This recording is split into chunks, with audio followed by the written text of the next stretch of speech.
And आप सबका स्वागत है हमारे यूट्यूब चैनल टीचिंग क्लासेस पे। आई होप कि आप सब बहुत ही अच्छे होंगे और अपनी तैयारी में लगे होंगे। आप लोग अपनी तैयारी लगातार कर रहे होंगे बिना टाइम वेस्ट किए। आप लोग लगातार क्लासेस को देखते रहिए, पढ़ते रहिए थोड़ा बहुत, क्योंकि आप लोग को पता है कि आप लोग का जो एग्ज़ाम है ये जुलाई अगस्त, ये जुलाई लास्ट या अगस्त मिड में होना है। कब? जुलाई लास्ट या अगस्त मिड में होना है। आप लोग का मई निकल ही गया समझ लीजिए। आज मई में 10 तारीख है ना? मई में 10 तारीख है और 20 दिन इसमें बचे हुए हैं। 30, 20, 50, जैसा कि मैंने बताया ही था आप लोगों को कि 60 से 70 दिन है आप लोगों के पास। कितने दिन? 60 से 70 दिन। और आप लोगों के पास पेपर कितने हैं? 8 हैं। आप कोशिश यही करिए कि लगातार तैयारी करते रहिए, पढ़ते रहिए, क्योंकि अगर आप अभी आराम करने में बजेंगे तो बाद में आप सभी को दिक्कत होगा। हम लोग जो पेपर हम लोग का फर्स्ट है बाल विकास पढ़ रहे हैं। कल हम लोगों ने चैप्टर फर्स्ट कर लिया था। आज हम लोग चैप्टर सेकेंड देखेंगे। चैप्टर सेकेंड देखेंगे। चैप्टर सेकेंड में क्या देखेंगे कि बाल विकास की अवस्थाएं क्या हैं, शैशवावस्था, बाल्यावस्था, किशोरावस्था, इन सब के बारे में पढ़ेंगे। Stage of child development, infancy, childhood, adolescence, ये सारे क्या है, इस स्टेज में क्या होते हैं, स्टेज मतलब इस स्टेज का पीरियड कितने टाइम का होता है, इन सब चीजों के बारे में पढ़ेंगे। आप चैनल पे नए हैं तो चैनल को सब्सक्राइब जरूर कर लें, बेल आइकन दबा लीजिए, जिससे आप सभी को क्लास की नोटिफिकेशन मिल जाया करे। और आप लोग अपनी तैयारी में लगे रहिए। हम लोग देखते हैं अपने ऑब्जेक्टिव प्रश्नों से। हम लोग का कौन सा है? चैप्टर सेकेंड है। चैप्टर वाइज इसमें आप सभी को चीजें पढ़ाई जाएंगी। चैप्टर फर्स्ट हम लोगों ने कल कर लिया था। अगर आप चैनल पे नए हैं तो मैं डिस्क्रिप्शन में उसकी लिंक दे दूंगी वीडियो की, आप लोग उसको जरूर देखिएगा, क्योंकि चैप्टर फर्स्ट से लेकर जितने भी चैप्टर हैं पेपर फर्स्ट में कंप्लीट कराया जाएगा। उसके बाद सीडीपी होने के बाद हम लोग नेक्स्ट लेसन को करेंगे, नेक्स्ट सब्जेक्ट को करेंगे। ऐसे ही सब्जेक्ट वाइज 8 पेपर है, आपको 8 पेपर कंप्लीट कराया जाएगा। आप लोग टेंशन फ्री रहिए, बस अपनी तैयारी में लगे रहिए, क्योंकि पढ़ाना मेरा काम है और पढ़ना आपका काम है। तो आप लोग अपनी तैयारी में लगे रहिए। स्टार्ट करते हैं फर्स्ट प्रश्न से। क्या है कि नवजात शिशु में हड्डियों की संख्या होती है। ये प्रश्न आप सभी के लिए बहुत इंपॉर्टेंट है। आप देखिए डीएलएड कर रहे हैं, डीएलएड फर्स्ट सेमेस्टर हो या आपका सेकंड हो, थर्ड हो, फोर्थ हो, आपके हर सेमेस्टर में कहीं ना कहीं पेपर फर्स्ट पेपर सेकंड में क्या होता है कि मिलते जुलते प्रश्न आते हैं। और आपसे ये प्रश्न कई बार पूछा जा, मतलब हर बार ये मान के चलिए कि आप फर्स्ट सेमेस्टर में हैं और आप जब तक टीचर बन नहीं जाएंगे, आने वाले भविष्य में भी आप टीचर बन भी गए तो भी ये प्रश्न आपका साथ नहीं छोड़ेगा। तो इसको स्किप मत करिए, अच्छे से इसको लर्न कर लीजिए कि नवजात शिशु की जो हड्डियों की संख्या होती है कितनी होती है। कितनी होती है? 270 होती है। कितनी होती है? नवजात शिशु में हड्डियों की संख्या 270 होती है। कितनी? 270 होती है। नेक्स्ट, आपराधिक प्रवृत्ति का सर्वाधिक विकास होता है। कौन सी ऐसी स्टेज है इसमें अपराधी प्रवृत्ति, मतलब क्या होता है कि इसमें अगर तो हमें मारोगे, मतलब टिक फॉर टैग, जैसे को तैसा की भावना किस स्टेज में ज्यादा होती है ना? इसमें बच्चा अपराधी प्रवृत्ति का होता है। अपराधी कि अगर तुमने मुझे एक मारा है तो मैं तुम्हें दो मारूंगा, है ना? तो अगर वो उसकी मदद कर रहा है तो हमें भी मदद करनी चाहिए। मतलब इसमें अपराधी प्रवृत्ति का भी भावना होता है, इसमें इसमें न्याय की भी भावना होती है, देखभाल की भावना, मतलब सारी चीजें इसमें पाई जाती है इस स्टेज में। तो स्टेज कौन सी है? वो स्टेज आपकी किशोरा अवस्था है। आप एडोलसेंस में रहते हैं। 13 से 18 साल की एज जो आपकी होती है, ये तूफानी संघर्ष और तूफान की अवस्था भी से कहा जाता है। किसने कहा था ये? पूछा भी जाता है संघर्ष और तूफान की अवस्था किसने कहा? तो स्टीने हॉल ने कहा था। उन्होंने कहा था कि ये बहुत संघर्ष और तनाव भरा एज होता है, इसमें बच्चे को समझ नहीं आता कि वो क्या करे, क्योंकि यहाँ पे वो अपने आप को बड़ा भी बताता है। अगर आप उसे कोई काम करने के लिए, मतलब बाइक खड़ी है और उसको बाहर निकालनी है और आपने निकाल ली, तो बच्चा आके कहेगा मैं बड़ा हूं ना, मैं इसको निकाल सकता हूँ, क्या मैं इसे निकाल सकता हूँ, और वो बाइक खुद निकालने लगेगा। क्यों? वो अपने आप को बड़ा समझ रहा है। लेकिन अगर आप उससे कोई और काम कर कह दें कि बेटा आप जाओ 10 रुपए कहीं से ले आओ कमा के, तो अभी तो मैं छोटा हूँ ना पापा, क्या अभी तो मैं छोटा हूँ ना, मतलब यहाँ पे बच्चा ये नहीं सोच पा रहा है कि वो कब छोटा है कब बड़ा है। यहाँ वो कभी अपने आप को पापा बता दे रहा है तो कभी अपने आप को छोटा सा बच्चा बता रहा है। तो ये स्टेज अपराधी प्रवृत्ति की होती है, किशोरा अवस्था। इसमें अगर किसी ने, अगर तुमने मेरे दोस्त को एक थप्पड़ मार दिया तो मैं तुम्हारे दोस्त को 4 थप्पड़ मारूंगा। ये रोल निभाता है किशोरा अवस्था। अगर टीचर ने मार दिया उसको, क्लास में इंसल्ट कर दी अध्यापक ने, तो वो अध्यापक से क्या बोलेगा कि बाहर आओ देख लेंगे। ऐसी भावना होती है किशोरा अवस्था वाले बच्चों में। ठीक है ना, आई होप कि आपको समझ में आ गया हो। नेक्स्ट प्रश्न हम लोग का क्या है कि संज्ञानात्मक क्षमता की कमी से व्यक्तित्व में कठिनाई होती है। अगर संज्ञानात्मक क्षमता कम है तो व्यक्ति में कठिनाई, संज्ञान, आप खुद सोचिए कि संज्ञान किससे रिलेट कर रहा है, संज्ञान किससे रिलेट कर रहा है, संज्ञान कॉग्निटिव, संज्ञान क्या है, कॉग्निटिव, ये किससे, संज्ञान ज्ञान से रिलेट कर रहा है। ज्ञान की चीजें कहाँ लाएंगे, ज्ञान आपकी चीजें आप कहाँ लाएंगे, आप अपने कहाँ लाएंगे, बुद्धि में ही तो लाएंगे। तो अगर आपकी संज्ञानात्मक क्षमता में कमी आई तो आपका बौद्धिक विकास ही तो नहीं हो पाएगा। मेंटल से फिजिकल, शारीरिक विकास से कोई वो नहीं है। देखिए बहुत से ऐसे लोग होते हैं जिनकी बुद्धि तो नहीं होती है ना, कहते भी हैं कि अरे लंबे से हो गए हूड़ की तरीके से और बुद्धि एक पैसे की नहीं है ना। तो उनका शारीरिक डेवलपमेंट तो हो गया है ना, फिजिकल डेवलपमेंट तो हो गया, बट मेंटल डेवलपमेंट नहीं हुआ हो। और जब मेंटल डेवलपमेंट नहीं हुआ तो व्यावसायिक विकास कहाँ होगा। तो संज्ञान का फिलहाल इस टाइम अभी यहाँ पे व्यावसायिक विकास से कोई मतलब ही नहीं है। समायोजन, अगर आपका संज्ञान अच्छा नहीं है तो आप समायोजन भी नहीं कर पाएंगे, व्यावसायिक विकास भी आप नहीं कर पाएंगे। तो संज्ञानात्मक क्षमता में कमी से किसमें कठिनाई होती है, तो आपके बौद्धिक विकास में, मेंटल डेवलपमेंट में आपकी कमी आएगी।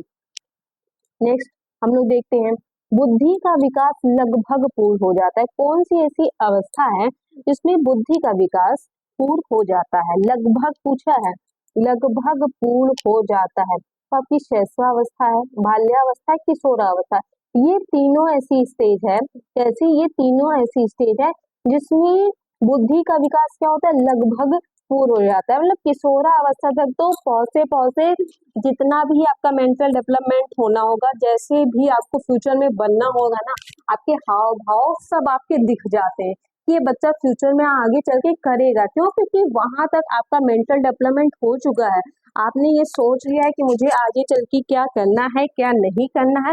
आपका बौद्धिक विकास जितना होना था हो चुका है, आपको उसी बौद्धिक विकास पे अब खुद पे काम करना है। तो ये सारी स्टेज क्या है, इसी ये शैशवावस्था, बाल्यावस्था, किशोरावस्था, ये स्टेज में माना जाता है कि सभी अवस्थाओं में लगभग पूर्ण हो जाता है। नेक्स्ट, व्यक्तित्व मापन की सबसे अच्छी विधि है, क्या व्यक्तित्व मापन की सबसे अच्छी विधि कौन सी है, तो ये आपकी प्रक्षेपण विधि सबसे अच्छी मानी गई है आपके व्यक्तित्व पर्सनालिटी डेवलपमेंट के लिए।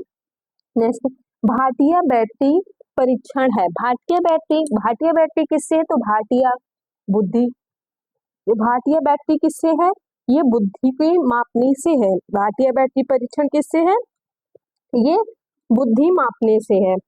नेक्स्ट प्रश्न हम लोग देखते हैं, शिक्षा में सृजनात्मकता का प्रयोग किस रूप में किया जाता है। शिक्षा में सृजनात्मकता का प्रयोग किस रूप में करते हैं, शिक्षा में सृजन का प्रयोग किस रूप में करेंगे, सीखना है ना, तर्क करना है या चिंतन करना है या कल्पना। सृजनता का प्रयोग हम किस रूप में करेंगे, तो हम चिंतन के रूप में इसका प्रयोग करेंगे। किस रूप में, चिंतन के रूप में करेंगे। देखिए चिंता करेंगे तो तर्क की भावना वैसे आ जाएगी, चिंतन में ही कल्पना आ जाता है, और जब आप किसी चीज की चिंता करेंगे तो आप सीख लेंगे ही। तो इसीलिए इसका राइट आंसर क्या हो जाएगा, चिंतन। नेक्स्ट, बाल विकास के अंतर्गत निम्नलिखित आयु वर्ग हैं। बाल विकास के अंतर्गत तो आपको ज्यादा सोचने की जरूरत ही नहीं है, इसमें 0 से 18 वर्ष, 0 से 18 वर्ष ये क्या है, निम्न आयु हो जाएगी। 20 से 30 वर्ष बाल विकास में नहीं कहा गया, ये सारे गलत है। नेक्स्ट हम लोग देखते हैं, बुद्धि का विकास लगभग पूर्ण हो जाता है। अभी हम लोगों ने ये प्रश्न देखा था, ये देखिए ये रिपीटेड प्रश्न है, सन 2022 में आया और आगे अभी हम लोगों ने पढ़ा था कि बुद्धि का विकास लगभग पूर्ण हो जाता है। कौन सा ऐसा स्टेज है, बुद्धि का विकास लगभग पूर्ण हो जाता है। अभी हम लोगों ने पढ़ा था कि शैशवावस्था, बाल्यावस्था, किशोरावस्था, और मैंने आप सभी को बताया था सभी अवस्थाओं में, बट ये गलत है। क्या है, मैंने आपको आगे गलत बताया, एक सेकेंड इसको आप सही करिए, क्योंकि यहाँ पे क्या पूछा है, लगभग पूर्ण हो जाता है। क्या पूछा था कि बुद्धि का विकास लगभग पूर्ण हो जाता है, तो लगभग किस अवस्था, मतलब कौन सी ऐसी एज है पूर्ण हो जाएगी, तो आपकी किशोरा अवस्था होगी। कौन सी होगी, किशोरा अवस्था, क्योंकि शैशवावस्था में तो चलती ही रहती है, आप सीखते ही रहते हैं, बाल्यावस्था में भी। शैशवावस्था तो एक जन्म की अवस्था, यहाँ पे तो आप जन्म ही लिए है ना, बाल्यावस्था में कुछ, बट ये आपका किशोरा अवस्था है जो एडोलसेंस का एज है, यहाँ पे आपकी बुद्धि का विकास क्या हो जाता है, रुक जाता है ना। क्या हो जाएगा, किशोरा अवस्था। एक बार इसको रिवीजन फिर से कर लेते हैं। व्यक्तित्व मापन की सबसे अच्छी विधि प्रक्षेपण विधि है। भाटिया बैटरी, बुद्धि प्रशिक्षण। शिक्षा में सृजनशीलता का प्रयोग किया जाता है चिंतन से। बाल विकास के अंतर्गत निम्नलिखित आयु क्या है, 0 से 18 वर्ष। नेक्स्ट क्या था, बुद्धि का विकास लगभग पूर्ण हो जाता है, तो कौन सी स्टेज में, किशोरा अवस्था में। नेक्स्ट हम लोग देखते हैं, बालक के नैतिक विकास का तात्पर्य। बालक के नैतिक विकास का तात्पर्य किससे है, तो बालक के अगर नैतिक की बात करें तो आपका चरित्र अच्छा है तभी आपका नैतिक विकास अच्छा होगा। निम्न में से कौन सा प्रकार मनोवैज्ञानिक है, कौन सा प्रकार मनोवैज्ञानिक है, बहिर्मुखी। कौन सा है, बहिर्मुखी आपका मनोवैज्ञानिक है। आत्म केंद्रित व्यक्ति का व्यक्तित्व, आत्म केंद्रित व्यक्ति का व्यक्तित्व कैसा रहेगा, अगर आप आत्म केंद्रित हैं किसी चीज को लेके तो आप अंतर्मुखी हैं। क्या है, अंतर्मुखी व्यक्तित्व वाले हैं। क्यों, क्योंकि आप हर चीज को अंदर गहराइयों से सोचते हैं और उस पे कार्य करते हैं, तो इसलिए इसका राइट आंसर क्या हो जाएगा, अंतर्मुखी। चिंतन के साधनों में एक है, चिंतन के साधनों में एक क्या है, चिंतन के साधनों में क्या आ जाएगा, संकेत, रटना, गुणों का विश्लेषण, है ना। क्या हो जाएगा, चिंतन के साधनों में एक है तो आपका संकेत, संकेत के माध्यम से आप, नहीं ये नहीं, ऐसा वाला वो किसी को इशारा कर रहे हैं संकेत, तो वो आप इशारा आप कर रहे हैं और सामने वाला उस पर सोचेगा, अम्ल करेगा, है ना। नेक्स्ट, साधनिकता, बालक की विशेषता है कि वह, बालक की विशेषता है कि वह क्या रहे, संवेदनशील होता है। क्या होता है, संवेदनशील होता है, परिहास प्रिय होते हैं, जिज्ञासु। इन बच्चों में जिज्ञासा बहुत होती है, क्यूरियोसिटी इतनी ज्यादा होती है कि ये एकदम बाउल रहते हैं कि मैं क्या करूं, क्या तोड़ूं, क्या बनाऊं, क्या नया सीखूं, किस चीज की मैं खोज करूं, इन सब चीजों में इनकी क्रिएटिविटी बहुत होती है। संवेग का प्रकार नहीं है, संवेग के प्रकार नहीं है, अगर बात करें तो आपका ध्यान नहीं है, आपके क्रोध, भय, प्रेम, ये सारे क्या है, संवेग के प्रकार हैं। नेक्स्ट हम लोग देखते हैं, फ्रायड के अनुसार आक्रामकता का कारण क्या है, फ्रायड ने कितने मतलब दिए थे, फ्रायड के कितने नियम हैं, इन सब चीजों के बारे में हम लोग पढ़ेंगे, है ना। फ्रायड ने किस पे खोज किया था, फ्रायड के अनुसार आक्रामकता का कारण है, फ्रायड के अनुसार आक्रामकता का कारण क्या है, उद्दीपन। क्या है, उद्दीपन। किस मनोवैज्ञानिक ने व्यक्तित्व मापन की 16 P सिद्धांत प्रस्तुत किया, किस मनोविज्ञान ने, तो आपके रेमंड केटल ने 16 P प्रस्तुत किए थे। प्रक्षेपी परीक्षण निम्न में से किसके बारे में जानकारी प्रदान करता है, प्रक्षेपी परीक्षण, क्या है, प्रक्षेपी परीक्षण किसके बारे में जानकारी प्राप्त कराता है, तो ये रोजगार अभिक्षमता, किसके बारे में, रोजगार अभिक्षमता के बारे में जानकारी प्रदान कराता है। नेक्स्ट हम लोग देखते हैं, व्यक्तित्व परीक्षण में रोसाइंक ब्लॉक परीक्षण प्रयुक्त होने वाले कोडों की संख्या कितनी थी, कोडों की संख्या कितनी थी, तो ये कितने थे, 10 थे। ये सब इम्पोर्टेंट प्रश्न हैं, इसीलिए चैप्टर सेकंड में ज्यादा ऑब्जेक्टिव दिए हुए हैं। फर्स्ट में तो 8-9 ही थे, बट इसमें ज्यादा क्यों है? क्योंकि इसमें प्रश्नों की संख्या ज्यादा है और ये प्रश्न आते जरूर हैं। आप मैक्सिमम इसमें आई थिंक 30 से 35 से 40 प्रश्न हैं और इन 40 प्रश्नों में से आप मान के चलिए कि आपके एग्जाम में 5 प्रश्न आने वाले हैं। तो आप इसको स्किप मत करिएगा, जरूर देखिएगा, 2 से 3 बार इस वीडियो को देखिएगा क्योंकि बहुत ही इंपॉर्टेंट टॉपिक है आप सभी के लिए। और इसको स्किप प्लीज मत करिएगा, वीडियो को कंप्लीट देखिएगा और अगर अच्छा लगे वीडियो तो वीडियो को लाइक भी करिएगा। सिगमंड फ्रायड द्वारा प्रतिपादित व्यक्तित्व विकास के सिद्धांत को कहा जाता है। सिगमंड फ्रायड द्वारा प्रतिपादित सिद्धांत को क्या कहा जाता है? तो ये मनोविश्लेषणात्मक सिद्धांत। सिगमंड फ्रायड ने कौन सा सिद्धांत प्रतिपादित किया था? तो मनोविश्लेषणात्मक सिद्धांत। एकल बुद्धि सिद्धांत किस मनोविज्ञानी का? एकल बेने ने दिया था, बिने ने दिया था। एकल बुद्धि सिद्धांत बिने ने दिया था। वह परीक्षण जो व्यक्तित्व का मापन करता है, वह परीक्षण जो व्यक्तित्व का मापन करता है कौन सा है? TAT परीक्षण। क्या है? TAT परीक्षण। ये आपके जो प्रश्न अभी पढ़ रहे हैं आप ना, ये आपके जो आपका यूपी टेट होता है ना, यहाँ से भर भर के क्वेश्चन आते हैं आपके एग्जाम में। जिस प्रकार शारीरिक विकास के लिए भोजन का महत्व है, उसी प्रकार सामाजिक विकास के लिए शिक्षा का महत्व है। ये किसने कहा था? तो ये आपके जॉन डीवी ने कहा था। किसने? जॉन डीवी ने कहा कि जिस प्रकार विकास के लिए भोजन का महत्व है, उसी प्रकार सामाजिक विकास के लिए शिक्षा का। टोली की आयु, आप बताइए कि टोली की आयु कौन सी होती है? तो आपकी जो बाल्यावस्था है, ये आपकी टोली की आयु होती है। ये गैंग एज भी होती है। खेलों की एज, खेलों की अवस्था भी खिलौने की उम्र कहते हैं इसे। बाल्यावस्था में शिक्षा का स्वरूप होना चाहिए। बाल्यावस्था में शिक्षा का स्वरूप कैसा होना चाहिए? तो खेलों एवं रचनात्मक कार्यों के माध्यम से शिक्षा दी जानी चाहिए। खेल और रचनाओं के माध्यम से शिक्षा इसमें दी जानी चाहिए।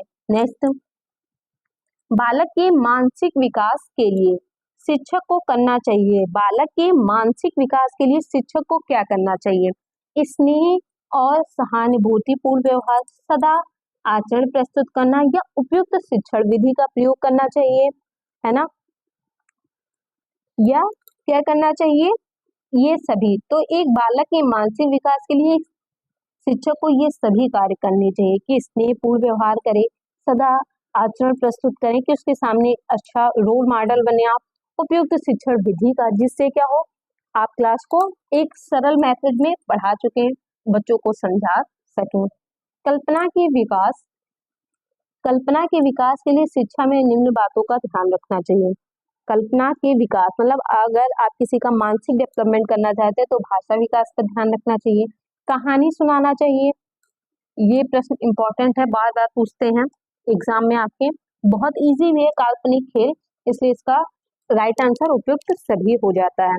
किशोरावस्था को गंभीर उथल पुथल की अवस्था भी कहते हैं। देखिए अभी मैंने आपको जब किशोरावस्था के बारे में जब मैं पढ़ा रही थी तो मैंने आपको बताया भी कहा था कि संघर्ष, तूफानी अवस्था, उथल पुथल की अवस्था ना, संघर्ष और तूफानी अवस्था, मैंने कहा था स्टेनी हॉल, बताया था ना आपको। और ये देखिए आपके एग्जाम में आया भी है कि किशोरावस्था को गंभीर उथल पुथल की अवस्था कहते हैं। ये आपका आ गया। ये बहुत ही इंपॉर्टेंट है।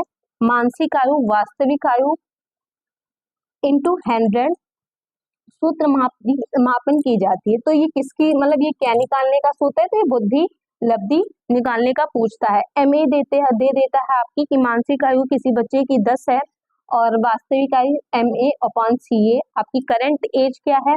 15 है, तो उसकी बुद्धि लब्धि निकालिए। क्या निकालिए? बुद्धि लब्धि। तो मानसिक आयु 10 है किसी बच्चे की, हाँ, MA/CA इंटू 100 कर देंगे हम लोग। क्या कर देंगे? 100 कर देंगे। इसको 5 से मैंने कट किया,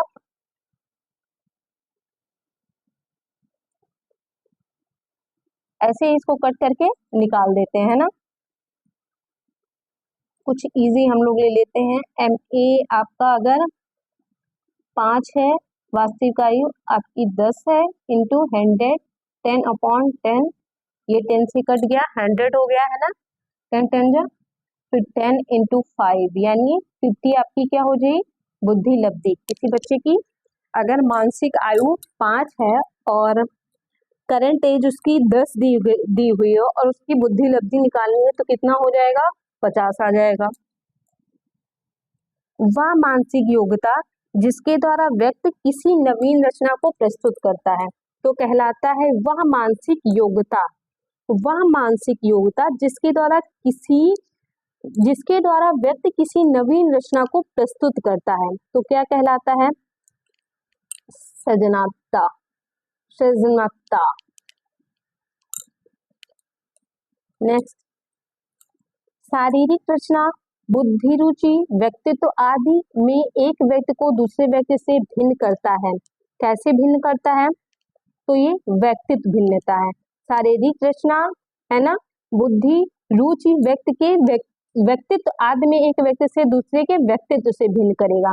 परोक्ष वस्तुओं के संबंध में चिंतन कहलाता है। परोक्ष वस्तुओं के संबंध में चिंतन क्या कहलाएगा, तो ये आपकी क्या कहलाएगी, स्मृति कहलाएगी। क्या कहलाएगी, स्मृति कहलाएगी। मतलब जो वस्तु है नहीं उसके बारे में आप क्या कर रहे हैं, चिंतन कर रहे हैं।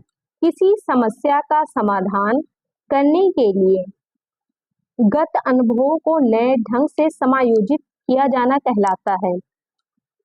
क्या कहलाता है, तर्क कहलाता है। किसी समस्या का समाधान के लिए गत अनुभव, आपने अनुभव किया है कि ऐसी चीजें मैं ऐसे करूंगा ऐसा करूंगा तो ये सारी चीजें हो जाएगी, तो आप उस चीज के बारे में क्या कर रहे हैं, तर्क कर रहे हैं। किसी के द्वारा विभिन्न परिस्थितियों में समायोजन, किसी के द्वारा विभिन्न परिस्थितियों में समायोजन क्या कहलाता है, ये आपका शारीरिक मानसिक संवेदनात्मक उपयुक्त सभी हो जाएगा, क्योंकि किसी के द्वारा विभिन्न परिस्थिति में आप कर रहे हैं तो फिजिकल है ना, कॉग्निटिव, फिजिकल, मानसिक सारी चीजें से आप क्या कर रहे हैं, समायोजन कर रहे हैं। बाल विकास की अवस्थाएं कितनी है, बाल विकास की अवस्था 3 है ना, शैशवावस्था, बाल्यावस्था और किशोरावस्था। किशोरावस्था बड़े संघर्ष, तनाव, तूफान, विरोध की अवस्था किसने कहा, स्टेने हॉल ने कहा, अभी हम लोगों ने इसको देखा था। नेक्स्ट प्रश्न हम लोग देखते हैं, किशोरा अवस्था की विशेषताओं का सर्वोत्तम रूप से व्यक्त करने वाला एक शब्द है तो ये परिवर्तन है। किशोरा अवस्था में परिवर्तन बहुत ज्यादा होता है। बालकों में स्वतंत्रता की आकांक्षा किस अवस्था में प्रबल होती है, स्वतंत्रता कौन सी ऐसी स्टेज है जिसमें बच्चा चाहता है कि मुझे आजाद छोड़ दो, मेरे ऊपर कोई पाबंदी ना हो, तो ये आपकी किशोरा अवस्था है। इसमें बच्चों को रोक टोक, ज्यादा टोका टाकी नहीं पसंद होती है।